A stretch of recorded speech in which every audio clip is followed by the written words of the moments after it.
ऐसा सॉन्ग जो आपको किसी भी सिचुएशन में नाचने पे मजबूर कर सकता है। तू लगा ले जब लिपस्टिक, मेरे फ्रेंड का गाना है, भाई का गाना है, पवन सिंह का। आई थिंक वो किसी को भी डांस करवा सकता है गाना। That's a crazy good song.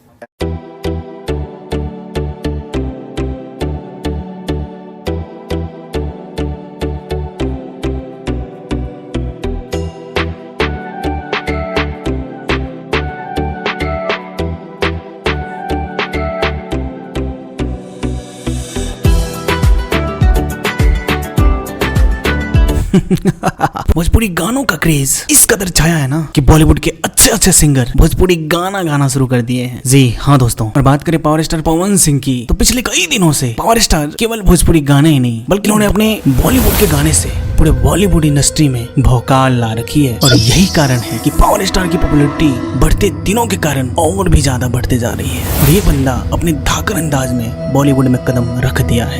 यदि आप पावर स्टार के फैन हो, आपके लिए ये जानना बहुत ही जरूरी हो जाता है कि और कितने बॉलीवुड के गाने हैं जो पावर स्टार गाने वाले हैं, किस सिंगर और किस एक्टर के साथ नेक्स्ट इनका गाना आने वाला है। इस वीडियो में कंप्लीट बताया जाएगा आपको, तो वीडियो के अंत तक आप बने रहें। और बात करें पवन सिंह के पिछले गानों के बारे में, तो सभी सोशल मीडिया पे धमाकेदार प्रदर्शन किया है, चाहे वो गाना बॉलीवुड का हो या फिर भोजपुरी इंडस्ट्री के गाने हो। पवन सिंह टिप्स म्यूजिक के साथ भी हाथ मिला लिया है और आने वाले कुछ ही दिनों में धमाकेदार बॉलीवुड गाने सुनने को मिलेंगे। और वही दूसरी तरफ पायल देव के साथ एक और गाना बाकी है, तुरंत ही रिलीज करने वाले हैं। और ये बात तो आपको अच्छे से पता है कि पायल देव के साथ इन्होंने 2 गानों को लॉन्च कर दिया और ये दोनों गाने कमाल के प्रदर्शन किए हैं। और बात करें गुरु रंधावा का, तो कुछ ही दिन पहले गुरु रंधावा पवन सिंह के घर आए थे और दोनों ने मिलकर विचार किया एक गाने पे, और ये गाना जल्दी ही रिलीज होने वाला है। दोस्तों, गुरु रंधावा के साथ गाना कब आएगा इसका कंफर्मेशन अभी तक नहीं हुआ है, लेकिन ये बिल्कुल 100% कंफर्म है कि गुरु रंधावा और पावर स्टार एक साथ किसी गाने में आपको देखने के लिए जल्द ही मिलने वाले हैं। दोस्तों, पावर स्टार जिस ठाट बाट के लिए जाने जाते हैं वो केवल इनका मेहनत का नतीजा है, और मैं भी इस चैनल को और ज्यादा अच्छा बनाने के लिए लगातार मेहनत कर रहा हूँ। तो यदि आपको ये वीडियो अच्छा लगा तो प्लीज इस चैनल को सब्सक्राइब कर लेना, लाइक भी कर देना, शेयर भी कर देना। और यदि कुछ ना कर पाओ ना, तो बिहारी मिट्टी को हमेशा इज्जत करना। इसी के साथ जय बिहार, जय बिहारी।